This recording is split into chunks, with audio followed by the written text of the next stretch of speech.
तो संगत का प्रभाव तथा विश्वास प्रभु का।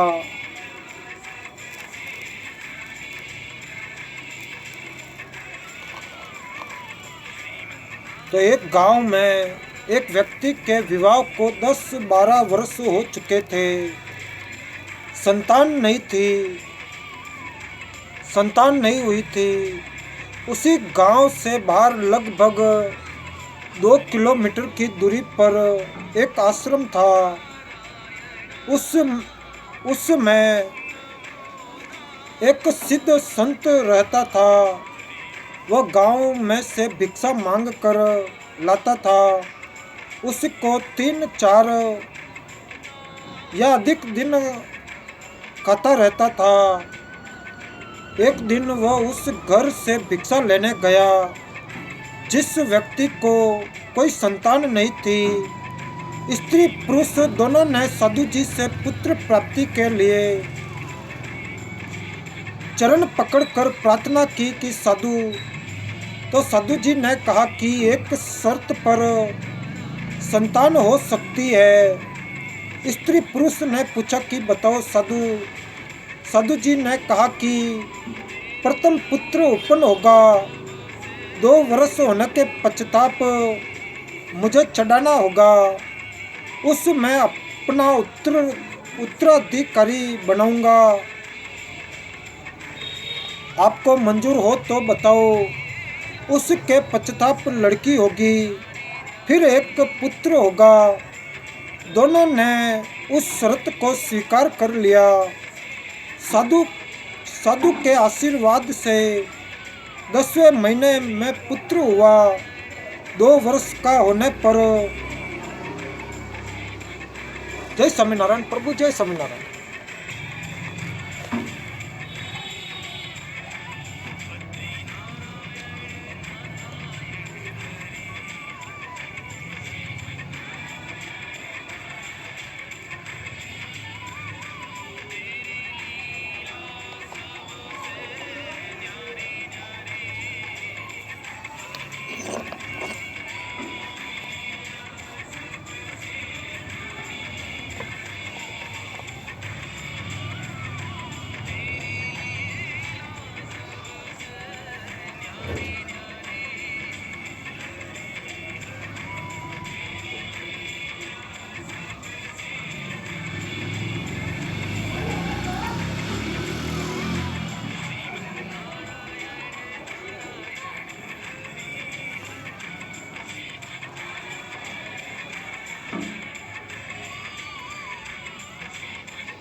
तो 2 वर्ष का होने पर साधु को सौंप दिया। उस समय स्त्री फिर गर्भवती थी। उसने कन्या को जन्म दिया। फिर एक पुत्र और हुआ, जिस कारण से साधु की महिमा और अधिक हो गई। उस आश्रम में युवा लड़कियों का प्रवेश निषेध था।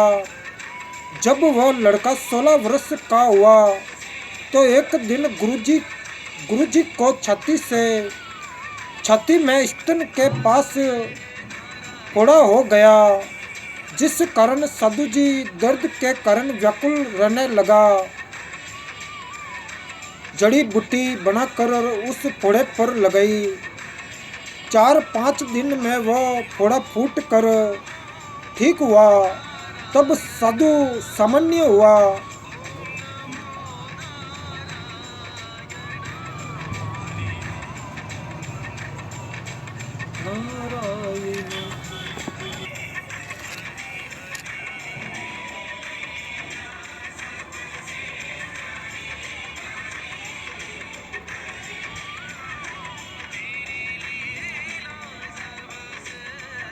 कुछ दिन के पश्चात साधु को बुखार हो गया। वृद्धावस्था व बुखार के कारण उत्पन्न कमजोरी की वजह से चलने फिरने में असमर्थ हो गया। साधु ने उस शिष्य को कभी गांव में भिक्षा लेने नहीं भेजा था, ये विचार करके कि कई जवान लड़का गांव में लड़कों के साथ बैठकर बुरी संगत में पड़कर कोई गलती न कर दे।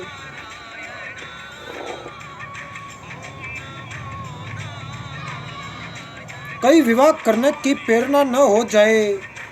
परंतु उस दिन विवश होकर साधु ने अपने शिष्य से कहा कि बेटा, भिक्षा मांग कर ला और गांव में प्रथम गली में चौथे घर से जो मिले उसे लेकर आ जाना, आगे मत जाना। लड़का गुरुजी के आदेशानुसार उसी घर के द्वार पर गया और बोला, अलख निरंजन।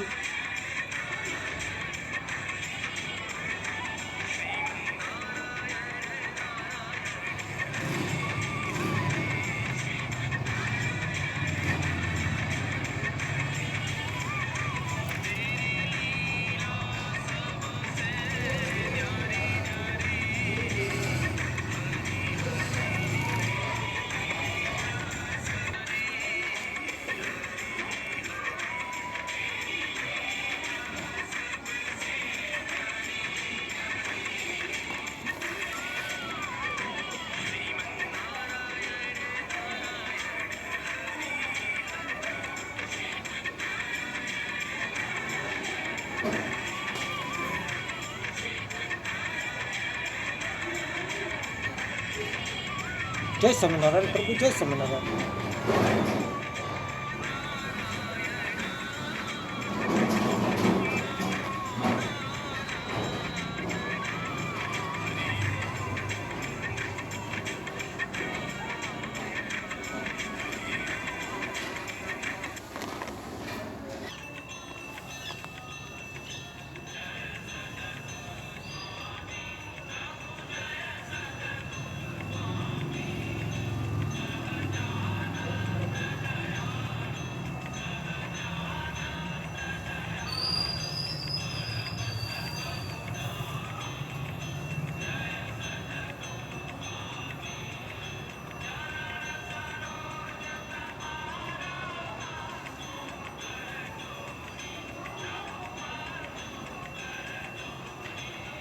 तो लड़का गुरुजी के आदेशानुसार उसी घर के द्वार पर गया और बोला, अलख निरंजन। उस घर से एक 14 वर्षीय लड़की भिक्षा डालने के लिए द्वार पर आई। तो साधु लड़का उस लड़की की छाती की ओर गौर से देख रहा था। लड़की ने देख लिया कि साधु की दृष्टि में दोष है। लड़की बोली कि ले बाबा भिक्षा। साधु बोला, है माई की बेटी, तेरी छाती पर 2 फोड़े हुए हैं, आप आश्रम में आ जाना, तेरे फोड़े गुरुजी ठीक कर देंगे। हे माई की बेटी, आपको बहुत पीड़ा हो रही होगी। मेरे गुरुजी को तो एक ही फोड़े ने दुखी कर रखा था। ये बात लड़के साधु से सुनकर लड़की का अंदाजा और दृढ़ हो गया कि ये साधु नेक नहीं है। लड़की ऊंची ऊंची आवाज में बोलने लगी कि अपनी माँ बहन के फोड़े ठीक करा ले, बदतमीज, तेरे को जूती मारूंगी। ये कहकर लड़की ने पैर की जूती निकाल ली और बोली, चला जा यहाँ से, फिर कभी मत आना। शोर सुनकर लड़की की माता भी द्वार पर आई और पूछा कि बेटी क्या बात है। लड़की ने उस साधु की करतूत माता को बताई। माता ने पूछा कि बाबा जी कहाँ से आए हो। लड़के साधु ने बताया कि इस आश्रम से आया हूँ।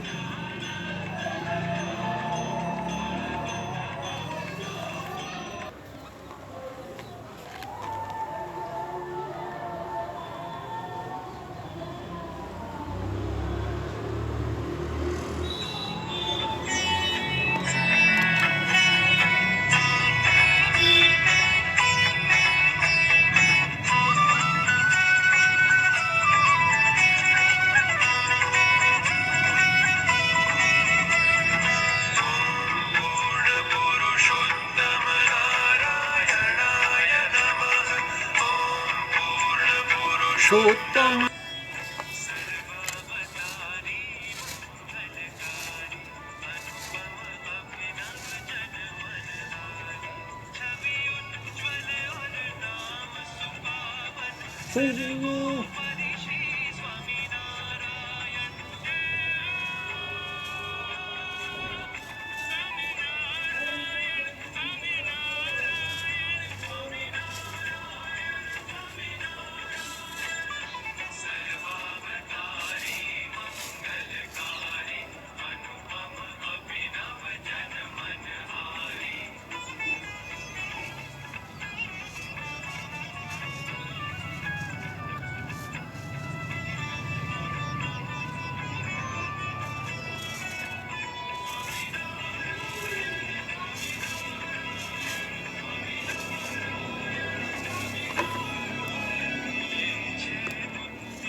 ये शोर सुनकर लड़की की माता भी द्वार पर आई और पूछा कि बेटी क्या बात है।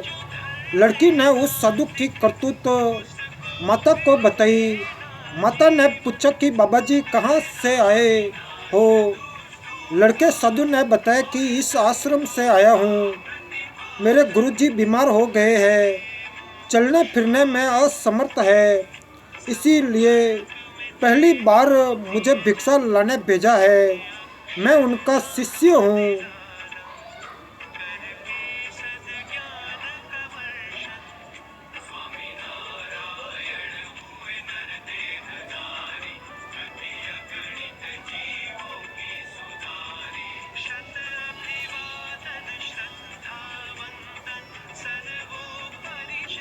और मैं उनका शिष्य हूँ। मैंने तो इस बहन से पूछा था कि तेरी छाती पर 2 फोड़े हैं, बहुत दुखी हो रही होगी। मेरे गुरुजी को तो एक ही फोड़ा हुआ था, दिन रात दर्द से व्याकुल रहते थे। वे औषधि जानते हैं। आप गुरुजी के पास जाकर फोड़े ठीक करा लो। वह साधु लड़का उसी स्त्री का बेटा था जो साधु को चढ़ा रखा था। वह लड़की उस साधु बाबा की छोटी बहन थी और माता ने बताया कि ये तेरा भाई है जो हमने साधु को चढ़ा रखा है। ये दुनियादारी की खराब बातों से बचा है, इसको कुछ भी पता नहीं है। जो दोष बेटी तुझे लगा वह इस तेरे भाई में नहीं है। ये तो पाक साफ आत्मा से बोल रहा था। तूने गांव के चंचल युवकों वाली शरारत के अनुसार विचार करके धमकाया। तो माई ने बताया कि साधु जी मेरी बेटी की छाती पर फोड़े नहीं हैं, ये दूधी है। देख जैसे मेरी छाती पर है, इसका विवाह करेंगे, इसको संतान उत्पन्न होगी, तब इन दूधियों से इससे बच्चे दूध पिएंगे। तो साधु बच्चा बोला, तो साधु बच्चा बोला, है मई, इसका विवाह कब होगा, कब इसको संतान होगी। तो भाई ने बताया कि माई ने बताया कि कभी 3-4 वर्ष के पश्चात विवाह करेंगे, फिर 2-3 वर्ष पश्चात संतान होगी। तो साधु लड़के ने आध्यात्मिक दृष्टिकोण से विचार किया कि परमात्मा को जन्म लेने वाले बच्चे की कितनी चिंता है। उसके जन्म से 7-8 वर्ष पूर्व ही दूध पीने की व्यवस्था कर रखी है। क्या वो हमारे खाने की व्यवस्था आश्रम में नहीं करेगा? हम तो गुरु शिष्य उस परमात्मा के भरोसे बैठे हैं। आज के बाद भिक्षा मांगना बंद। यह विचार कर रहा था कि माई ने पूछा, बाबा जी क्या चिंता कर रहे हो?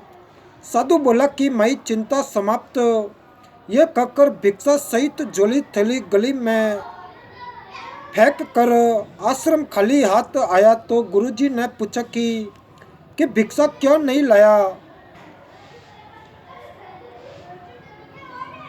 तो झोली किसी ने छीन ली क्या?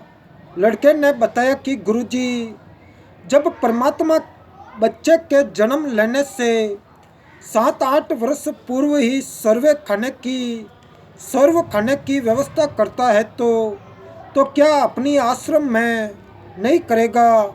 अवश्य करेगा। इसीलिए मैं झोली गली में फेंक आया। साधु समझ गया कि ये काम चोर रास्ते में झोली फेंक कर आ गया कि रोज भिक्षा लेने जाना पड़ेगा। साधु विवश था, कुछ नहीं बोला। सोचा कि कल मैं दुखी सुखी होकर जैसे तैसे स्वयं भिक्षा लाऊंगा। जय स्वामीनारायण प्रभु, जय स्वामीनारायण।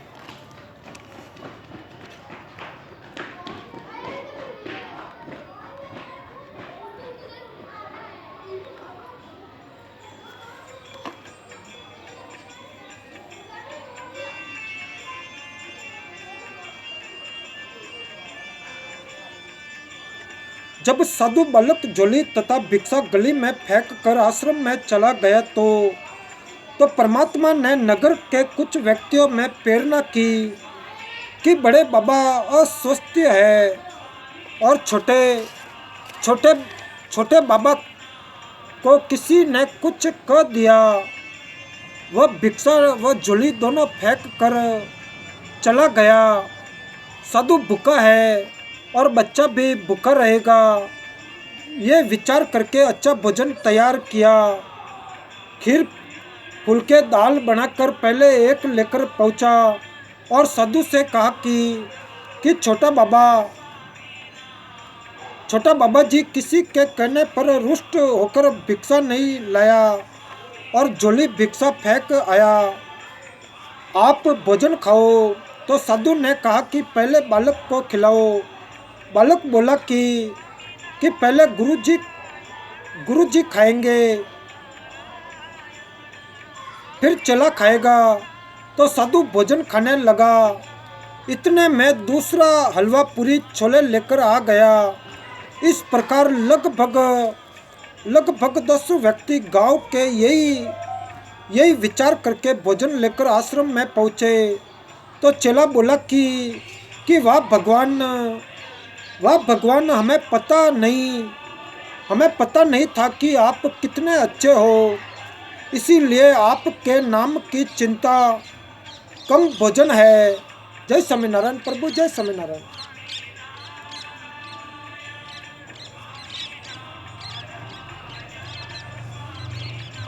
कि आप कितने अच्छे हो, इसीलिए आपके नाम की चिंता, कम भोजन की अधिक रहती थी।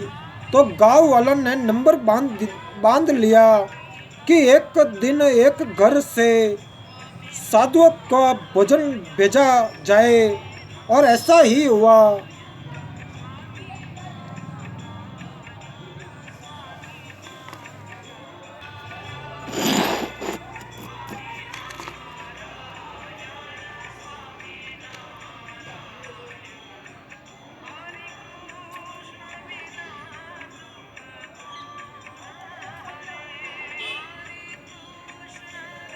तो शिक्षा की ऐसी संगत, जैसी संगत वैसी रंगत, अपना दोष दूसरे में दिखता है। तो परमात्मा पर विश्वास बिना भक्त अधूरा है, और मांग कर खाना भी शास्त्र विरुद्ध है। क्योंकि यदि भक्त की श्रद्धा तथा भावना सच्ची है तो परमात्मा व्यवस्था कर देता है। परंतु गृहस्थी के कर्म करके भोजन ग्रहण करना सर्वोत्तम है। साधु संत का कर्म सत्संग करना भक्ति करना है। यदि सच्ची श्रद्धा से करता है तो उसे मांगने की आवश्यकता नहीं पड़ेगी।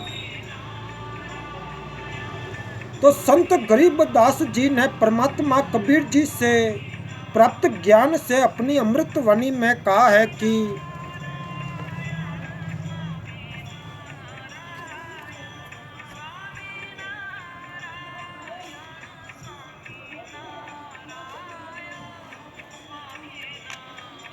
उपरोक्त वाणियों का भाव है कि जो सत्य भक्ति शास्त्र अनुकूल नहीं करते, वे साधु वेश बनाकर ऐसे मांगते फिरते हैं जैसे कुत्ता टुक रोटी के लिए सत्र घरों में जाता है। जैसे अन्य जाति वाले नट पेरने कंजर व संक्षी लोग रोटी के लिए भटकते हैं थे। यदि साधु भी ऐसे ही करता है तो उसकी साधना में त्रुटि है। तो परमेश्वर कबीर जी अपना दैनिक कर्म जुला है का करते थे तथा सत्य साधना भी करते थे, वह सत्संग भी करते थे। सत्य भक्ति करने वाले की परमात्मा कैसे सहायता करता है, ये प्रणाम स्वयं कबीर जी ने दिया है। कथा इस प्रकार है।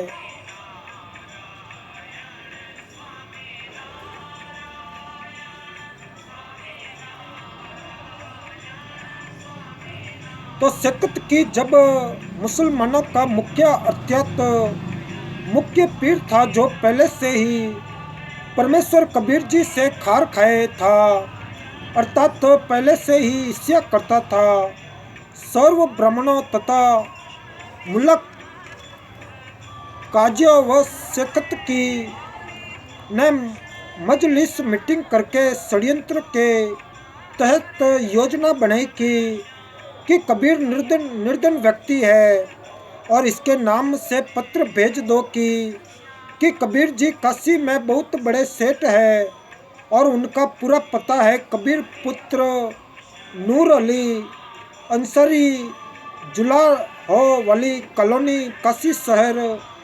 तो कबीर जी 3 दिन का धर्म भोजन भंडारा करेंगे। सर्व साधु संत आमंत्रित है। प्रतिदिन प्रत्येक भोजन करने वाले को एक दोहर, जो उस समय का सबसे कीमती कंबल के स्थान पर माना जाता था, एक मोहर 10 ग्राम स्वर्ण से बनी गोलाकार की मोहर दक्षिणा देंगे। प्रतिदिन जो जितनी बार भी भोजन करेगा, कबीर उसको उतनी बार ही दोहर तथा मोहर दान करेगा। और भोजन में लड्डू, जलेबी, हलवा, खीर, दही बड़े, मालपुड़े, रसगुल्ले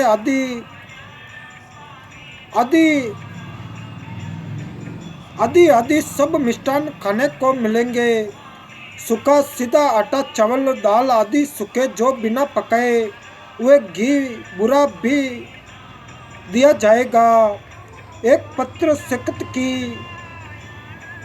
ने अपने नाम तथा दिल्ली के बादशाह सिकंदर लोदी के नाम भी भिजवाया।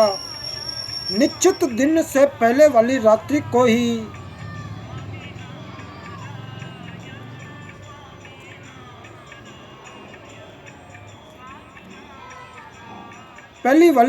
को ही साधु संत भक्त एकत्रित होने लगे।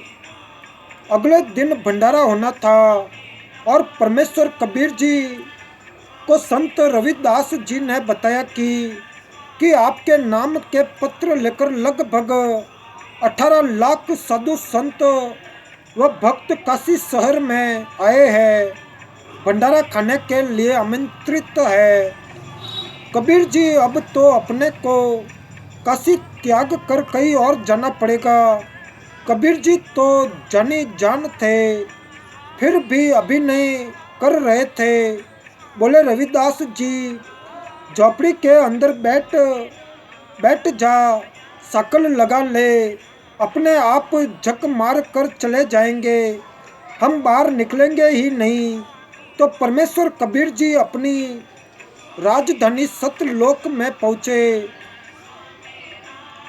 वहाँ से 9 लाख बैलों के ऊपर गधों जैसा बोरा थैला रख कर उनमें पका पकाया सर्व सामान भर कर तथा सूखा सामान चावल, आटा, खांड, बूरा, दाल, घी आदि भर कर पृथ्वी पर उतरे। सत्यलोक से ही सेवादार आए और परमेश्वर कबीर जी ने स्वयं बंजारे का रूप बनाया और अपना नाम केशव बताया। दिल्ली के सिकंदर बादशाह तथा उसका धार्मिक और शक्ति की भी आया। काशी में भोजन भंडारा चल रहा था। सबको प्रत्येक भोजन के पश्चाताप जय स्वामीनारायण प्रभु, जय स्वामीनारायण, $1 तथा 1 मोहर 10 ग्राम सोना दक्षिणा दी जा रही थी। तो कई बेईमान संत तो दिन में चार बार भोजन करके चारों बार दोपहर तथा मोहर ले रहे थे। कुछ सूखा सीधा चावल, खांड, घी, दाल, आटा भी ले रहे थे। ये सब देख कर शक्त की ने तो रोने जैसी शक्ल बना ली। सिकंदर लोदी राजा के साथ उस टेंट में गया जिसमें केशव नाम से स्वयं कबीर जी वेश बदल कर बंजारे, उस समय के व्यापारियों को बंजारे कहते थे, के रूप में बैठे थे। तो सिकंदर लोदी राजा ने पूछा कि आप कौन है और क्या नाम है? आप जी का कबीर जी से क्या संबंध है? तो केशव रूप में बैठे परमात्मा जी ने कहा कि मेरा नाम केशव है और मैं बंजारा हूँ। कबीर जी मेरे पगड़ी बदल मित्र है।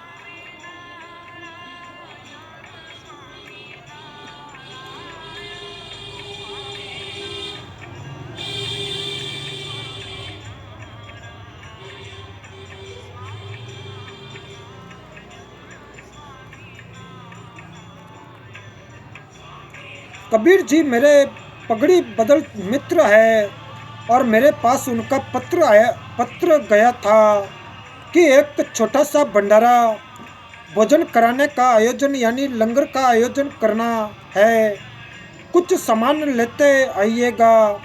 उनके आदेश का पालन करते हुए सेवक हाजिर है। भंडारा चल रहा है। शक्त की तो कलेजा पकड़कर जमीन पर बैठ गया जब ये सुना कि एक छोटा सा भंडारा करना है जहां पर 18 लाख व्यक्ति भोजन करने आए हैं और प्रत्येक को दोहर तथा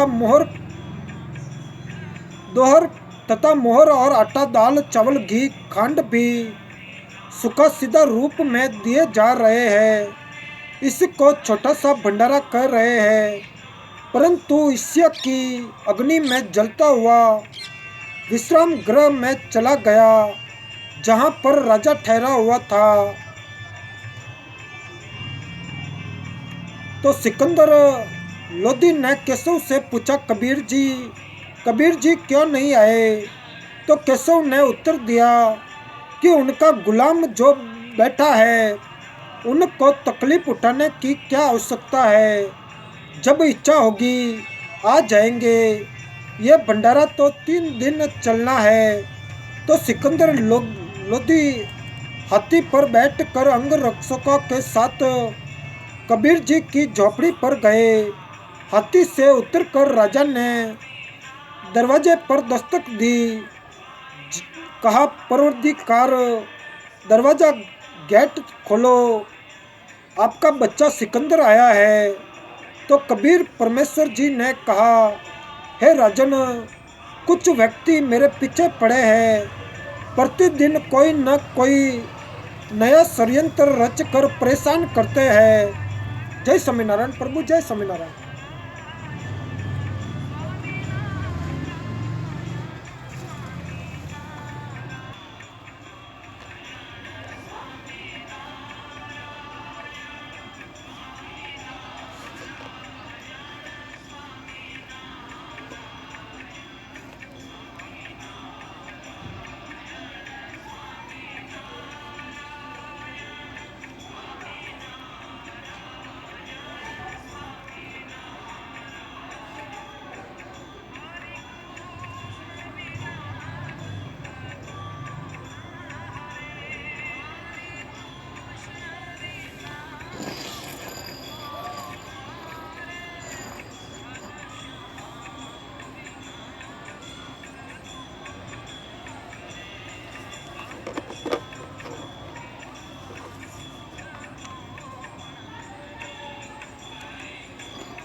जय स्वामीनारायण प्रभु, जय स्वामीनारायण।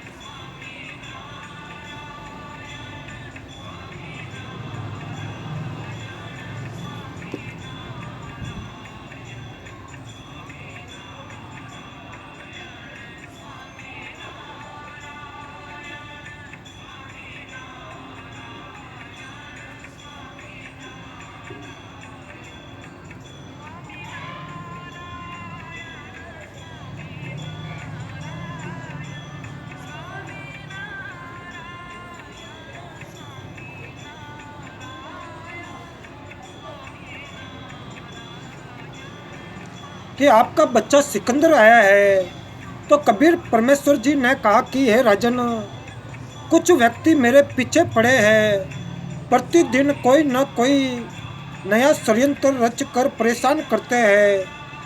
आज आज झूठा पत्र डालकर लाखों व्यक्ति बुलाए हैं। मैं निर्धन जुलाहा कपड़े बुनकर परिवार का पोषण कर रहा हूँ। मेरे पास भोजन भंडारा, लंगर करवाने तथा दक्षिणा देने के लिए धन नहीं है। मैं रात्रि में परिवार सहित काशी नगर को त्याग कर कहीं दूर स्थान पर चला जाऊंगा। मैं दरवाजा नहीं खोलूंगा। तो सिकंदर सम्राट बोला हे कादिर, अल्लाह समर्थ परमात्मा, मैंने आपको पहचाना है। आप मुझे नहीं बहका सकते। आपने चौपड़ के खुले स्थान पर कैसे भंडारा लगाया है? आपका मित्र कैसे आया है? अपार खाद्य सामग्री लाया है। लाखों लोग भोजन करके आपकी जय जयकार कर रहे हैं, आपका दर्शन करना चाहते हैं। एक बार किवाड़ खोल कर अपने गुलाम सिकंदर को दर्शन दो। तो कबीर जी ने संत रविदास जी से कहा कि खोल दो किवाड़। दरवाज़ा खुलते ही सिकंदर राजा ने जूती उतार कर मुकुट सहित दंडवत प्रणाम किया। फिर काशी में चल रहे भोजन भंडारे में चलने की विनय की। जब कबीर जी परमात्मा झोपड़ी से बाहर निकले तो आकाश से सुंदर मुकुट आया और परमात्मा कबीर जी के सिर पर सुशोभित हुआ।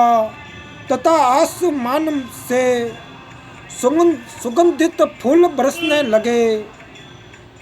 तो राजा ने कबीर परमेश्वर जी को हाथी पर चढ़ने की प्रार्थना की। तो कबीर जी ने रविदास जी के साथ लिया। राजा रविदास जी तथा परमात्मा कबीर जी ने तीनों हाथी पर चढ़कर भंडारा स्थल पर आए। सबसे कबीर सेठ जी का परिचय कराया तथा केशव रूप में स्वयं डबल रोल करके उपस्थित संतों भक्तों को प्रश्न उत्तर करके सत्संग सुनाया, जो 24 घंटे तक चला।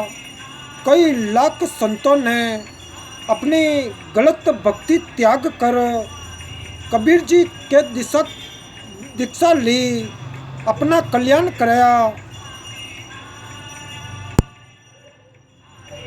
और भंडारे के समापन के बाद जब बचा हुआ सब सामान तथा टेंट बेलों पर लाद कर चलने लगे, उस समय सिकंदर लोधी राजा तथा शक्त की केशव तथा कबीर जी एक स्थान पर खड़े थे। सब बैल तथा साथ लाए सेवक जो बनजारों की वेशभूषा में थे, गंगा पार करके चले गए। कुछ ही देर के बाद सिकंदर लोधी राजा ने केशव से कहा कि आप जाइए, आपके बैल तथा साथी जा रहे हैं। तो जिस और बैल तथा बंजारे गए थे उधर राजा ने देखा तो कोई भी नहीं था। आश्चर्यचकित होकर राजा ने पूछा, कबीर जी, वे बैल तथा बंजारे इतनी शीघ्र कहाँ चले गए? उसी समय देखते देखते केशव भी परमेश्वर कबीर जी के शरीर में समा गए। अकेले कबीर जी खड़े थे। सब माजरा रहस्य समझ कर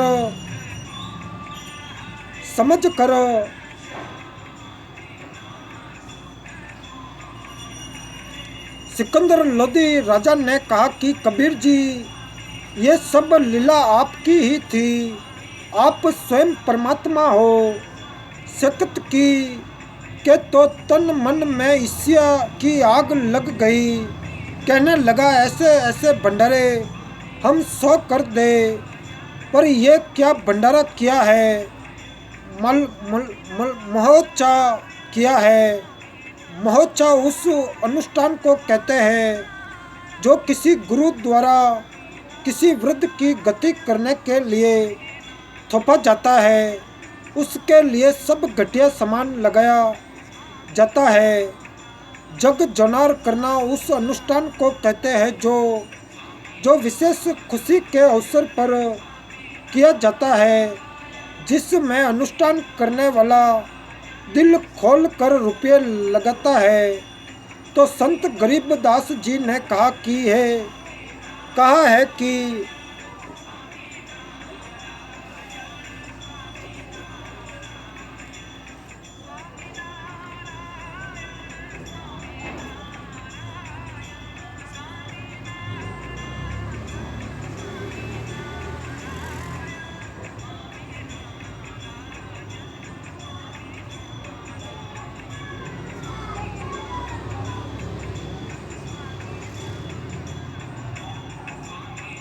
तो उस समभोज यानी भोजन भंडारे को देख कर नेक व्यक्ति तो कह रहे थे कि जग जोनार यानी दिल खोल कर धर्म में रुपया खर्च करके धर्म का कार्य किया है, यानी धर्म यज्ञ करके जिमनवार की है, यानी भोजन खिलाया है। जो अहंकारी दुष्ट व्यक्ति थे, वे कह रहे थे कि मलोच्छा किया है, यानी मन मार कर कम खर्च करके भंडारा किया है। तो सारांश है कि कबीर जी ने जय स्वामीनारायण प्रभु, जय स्वामीनारायण।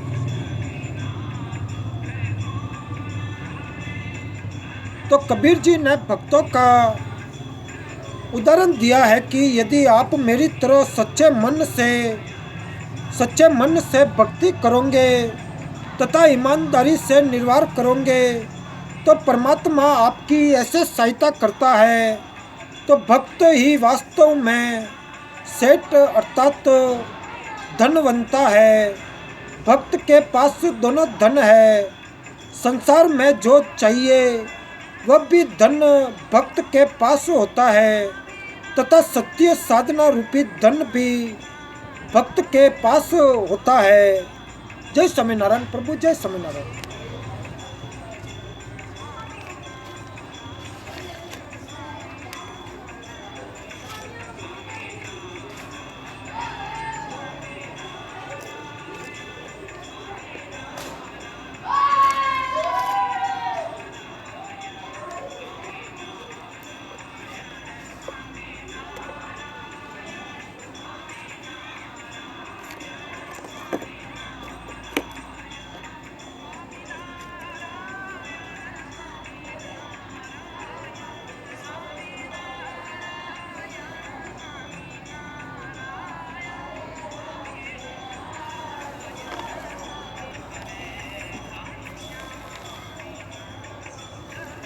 तो ये जिमनवार लंगर 3 दिन तक चला था। दिन में प्रत्येक व्यक्ति कम से कम 2 बार भोजन खाता था, कुछ तो 3-4 बार भी खाते थे, क्योंकि प्रत्येक भोजन के पश्चात दक्षिणा में एक मोहर 10 ग्राम सोना और एक दोहर कीमती सूती शाल दिया जा रहा था। इस लालच में बार बार भोजन खाते थे। 3 दिन तक 18 लाख व्यक्ति शौच तथा पेशाब करके काशी के चारों ओर ढेर लगा देते, काशी को सड़ा देते। काशी निवासियों तथा उन 18 लाख अतिथियों तथा 1 लाख सेवादार जो सतलोक से आए थे, उस गंध का ढेर लग जाता, सांस लेना दुभर हो जाता, परंतु ऐसा महसूस ही नहीं हुआ। सब दिन में 2-3 बार भोजन खा रहे थे, परंतु शौच एक बार भी नहीं जा रहे थे, न पेशाब कर रहे थे। इतना स्वादिष्ट भोजन था कि पेट भर भर कर खा रहे थे, पहले से दुगना भोजन खा रहे थे। उन सब को मध्य के दिन टेंशन चिंता हुई कि न तो पेट भरी है, भूख भी ठीक लग रही है, कई रोगी न है हो जाए। तो सतलोक से आए सेवकों को समस्या बताई कि उन्होंने कहा कि ये भोजन ऐसी जड़ी बूटियां डालकर बनाया है जिनसे ये शरीर में ही समा जाएगा। हम तो प्रतिदिन यही भोजन अपने लंगर में बनाते हैं, यही खाते हैं। हम कभी शौच नहीं जाते तथा न पेशाब करते हैं। आप निश्चिंत रहो। फिर भी विचार कर रहे थे कि खाना खाया है, परंतु कुछ तो मल निकलना चाहिए। उनको लैट्रिन जाने का दबाव हुआ। सब शहर से बाहर चल पड़े। टट्टी के लिए एकांत स्थान खोजकर बैठे तो गुद्दा से वायु निकली। पेट हल्का हो गया तथा वायु से सुगंध निकली जैसे केवड़े का पानी छिड़का हो। ये सब देखकर सबको सेवादारों की बात पर विश्वास हुआ। तब उनका भय समाप्त हुआ, परंतु फिर भी उनकी आंखों पर अज्ञान की पट्टी बंधी थी और परमेश्वर कबीर जी की परमेश्वर नहीं स्वीकारा। परमेश्वर कबीर जी को परमेश्वर नहीं स्वीकारा।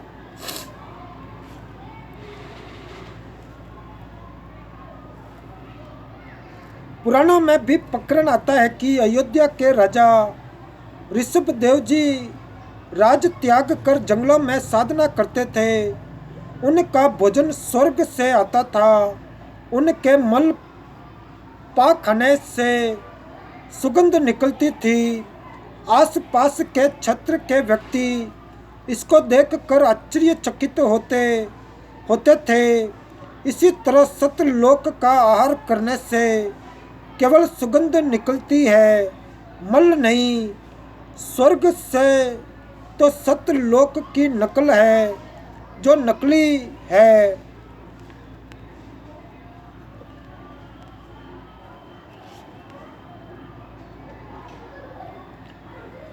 भक्ति करने के लिए घर त्याग कर जाना या घर पर रहकर भक्ति करना कौन सा श्रेष्ठ है?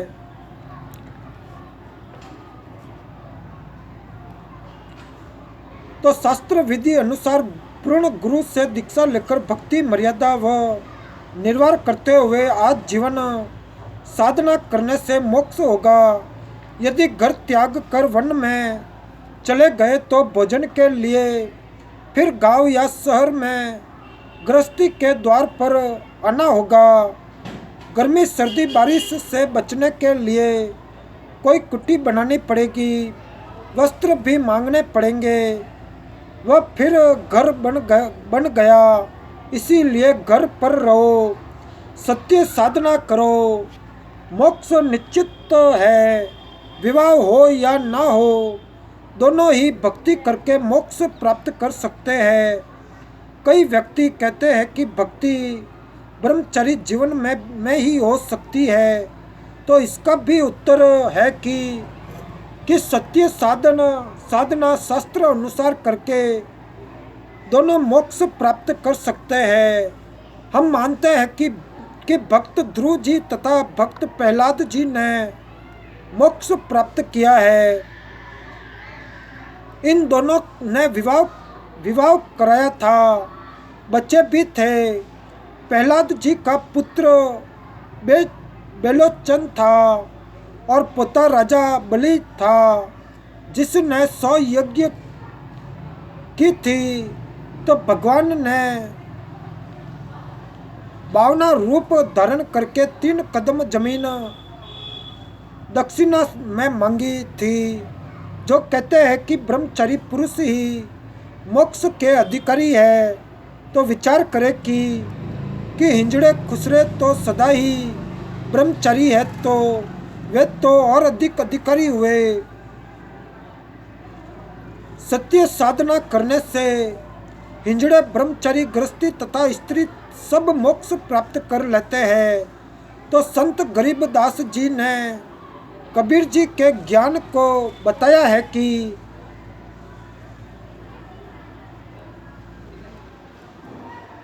कुछ व्यक्ति बता रहे थे कि हम संतों की खोज में पहाड़ों जंगलों में गए। एक जंगल में एक साधु रहता था। उसके विषय में वहाँ के आस पास के गांव वाले बता रहे थे कि वह साधु पर्दे पर केले के पत्ते लंगोट रूप में बांधता है और जंगल में पत्ते फल फूल खाता है। तो गांव के निकट भी नहीं आता। मनुष्य का तो मुख भी नहीं देखता। देखते ही पूरी गति से भागकर जंगल में चला जाता है। लोग कह रहे थे कि जिसको भी उसके दर्शन हो जाते हैं माला माल हो जाता है। हम कई दिन तक दर्शन के लिए उस जंगल में सुबह जाते और शाम तक रहते। एक दिन भागते की पीठ दिखी, दर्शन हो जाते तो पो 12 हो जाते। विचार करें कि ऐसा व्यक्ति अपराधी होता है जो पुलिस से बचने के लिए ढोंग किए हैं। तो संत गरीबदास जी ने ऐसे व्यक्ति को रोज नील गाय की उपमा दी है, जो आदमियों से डर कर बिदक कर भागते फिरते हैं। ऐसे व्यक्ति चाहे दिन रात जंगल उजाड़ मैं भटको परमात्मा प्राप्त नहीं हो सकता।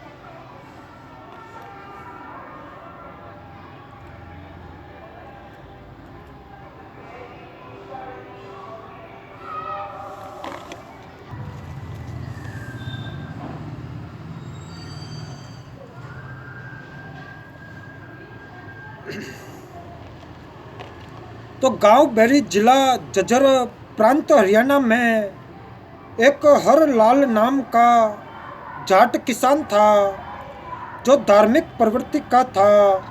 उसका सर्व परिवार धार्मिक विचारों वाला था। भगवा वेश में एक व्यक्ति गांव बैरी की चौपल में रुका। उसने कुछ दिन सत्संग किया तो भक्त हर लाल जी ने उनका परिचय पूछा तो पता चला कि उसके घर पर कोई नहीं है। माता पिता बचपन में चल बसे थे। भक्ति के लिए घर छोड़ा है और भक्त हर लाल जी ने निवेदन किया है कि आप हमारे घर पर रहो, हमें संत की सेवा मिलेगी और आपको भक्ति का पूरा समय मिलेगा। भगवा वेशधारी ने हाँ कर दी। जय स्वामीनारायण प्रभु, जय स्वामीनारायण।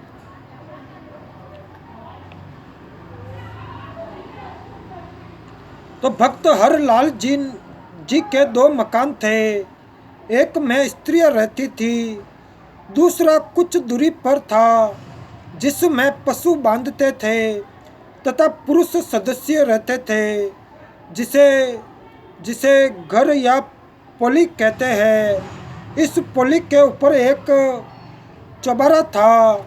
उसमें उस साधु को रहने के लिए आग्रह किया। पूरा परिवार उसकी सेवा करता, दोनों तीनों समय भोजन कराता और कुछ वर्षों के पश्चात वह संत शरीर त्याग गया।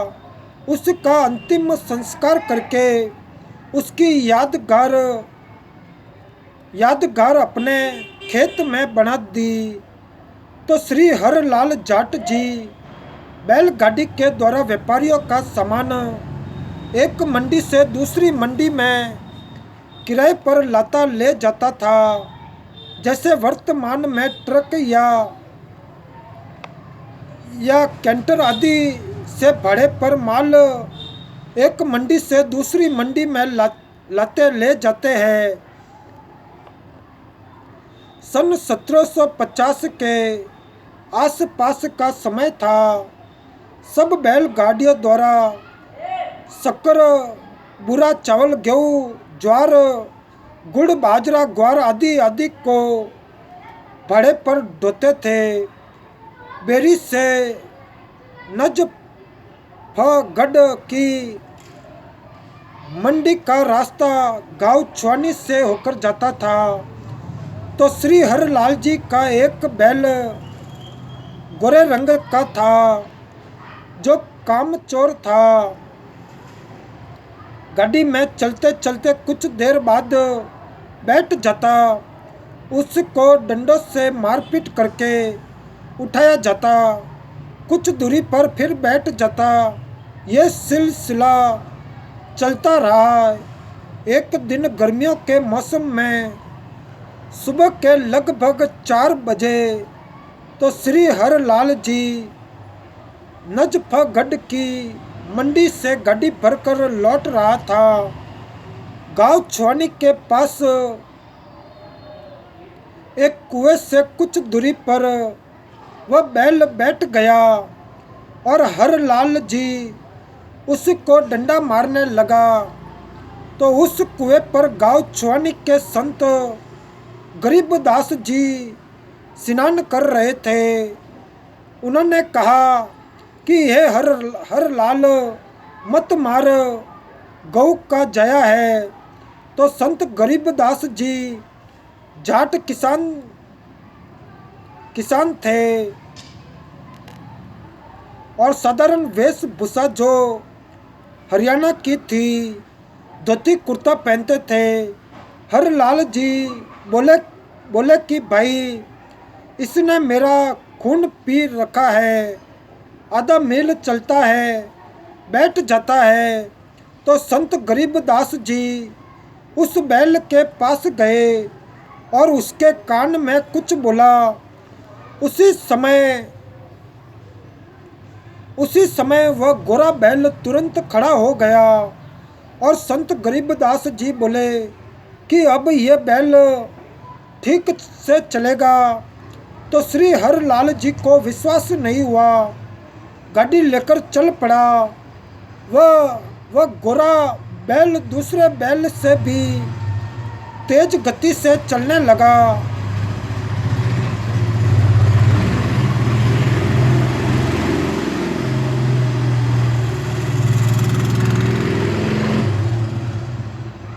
श्री हरलाल जी को विश्वास नहीं हुआ, गाड़ी लेकर चल पड़ा। तो वह गोरा बैल दूसरे बैल से भी तेज गति से चलने लगा। छुड़ानी गांव से बैरी तक बैठा भी नहीं। तो श्री हरलाल जी के आश्चर्य तथा खुशी का ठिकाना नहीं रहा। उसने घर पर अपने परिवार वालों को बताया तो उनको भी यकीन नहीं हो रहा था। उसके पश्चात हरलाल जाट गांव छुड़ानी में गया। उससे गलती ये लगी थी कि उसने उस स्नान करने वाले का नाम नहीं पूछा था। उल्टे पाव छुड़ानी को चल पड़ा। विचार किया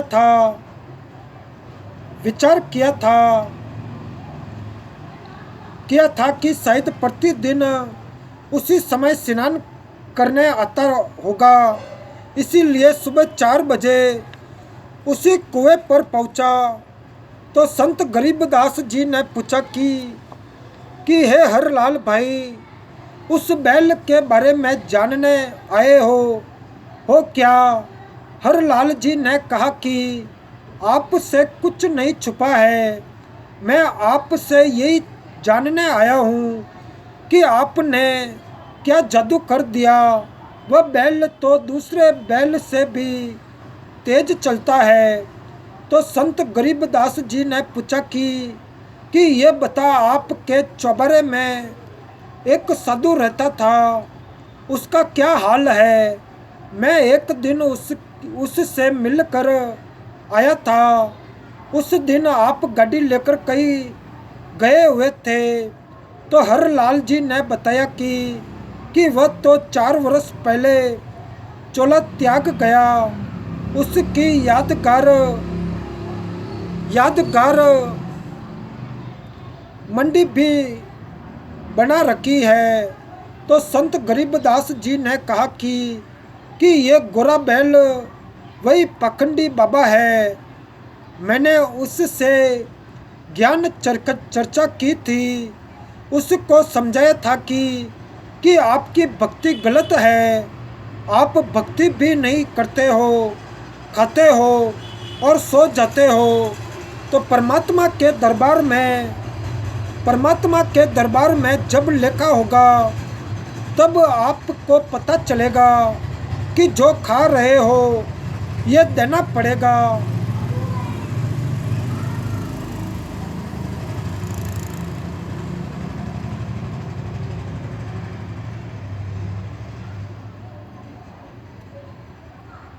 गरीब, तुमने उस दरगाह का महल ना देखा और धर्मराज के तिल तिल का लेखा, परंतु वह नाराज हो गया और बोला, तू गृहस्थी है, मैं बाल ब्रह्मचारी हूँ, आप जाइए, एक साधु को शिक्षा देने आया है।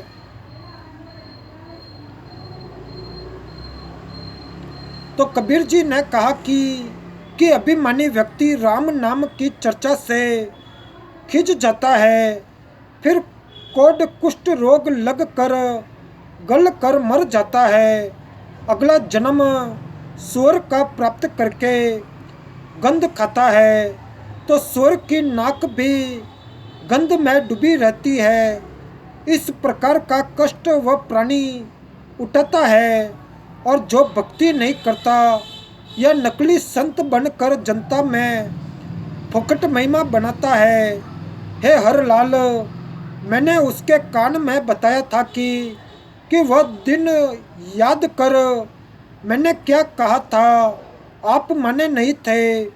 हे जीव, आपको इस किसान का कर्ज उतारना पड़ेगा।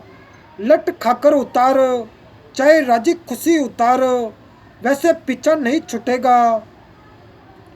तो उस बैल शरीर धरी नकली बाबा के बात समझ में आ गई है, और ये पहले किसी जन्म में परमेश्वर कबीर जी का शिष्य बना था, परंतु फिर गिरी पंथ में चला गया था, जिस कारण से ये सुमार्ग त्याग कर जन्म मरण का कष्ट भोग रहा है। अब ये कभी नहीं बैठेगा। हरलाल जी गरीबदास जी के चरणों में गिर गए और कहा कि हे संत जी महाराज, मुझे अपना शिष्य बना लो। मैं तो घर बार त्याग कर आपके साथ रहूँगा। मेरी तो आंखें खुल गई। तो भक्ति बिना जीव कितना कष्ट उठाता है। संत गरीबदास जी ने ये वाणी बोली है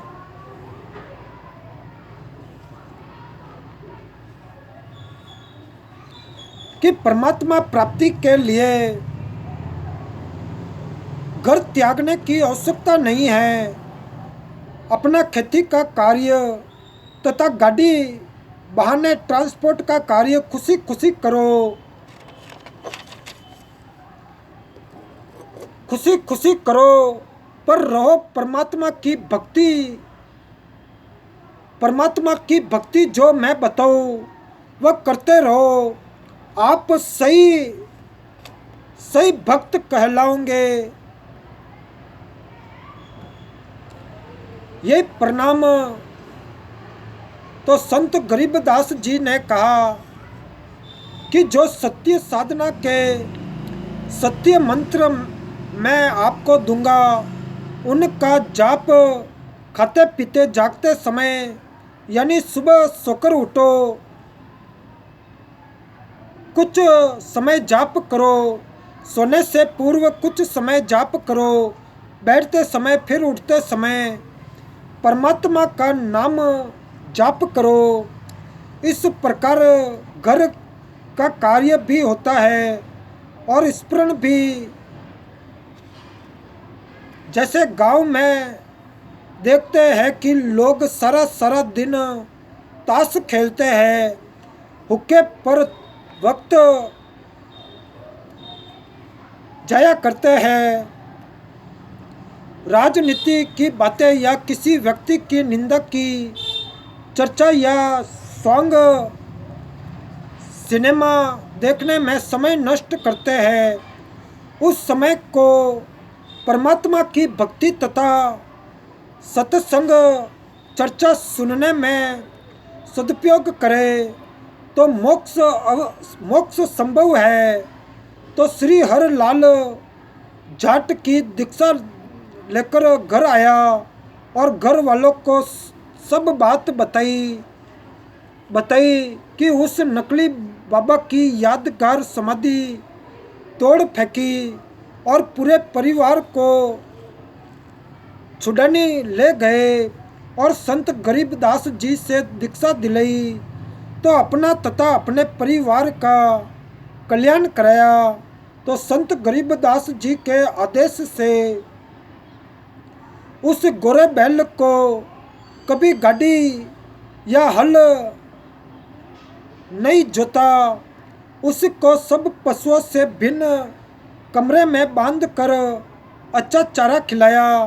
तो संत गरीबदास जी ने बताया कि ये भक्त था, कर्म बिगड़ने से पशु बना है,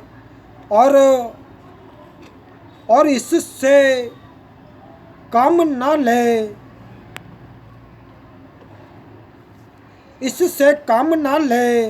ये बैल 5 वर्ष जिया और भक्त हरलाल जी ने उसकी भक्त मानव सेवा की। तो परमात्मा कबीर जी ने अपने भूले भटके भक्त की पशु जीवन में सहायता की। उसको फिर कभी मानव जन्म मिला तो और आगे उसके भाग्य में कोई पूरा गुरु मिला तो मुक्ति है, अन्यथा फिर 84 लाख योनियों में कष्ट तैयार है। भक्त हर लाल की संतान बेरी में आज भी इस घटना की साक्षी है। जय स्वामीनारायण प्रभु, जय स्वामीनारायण।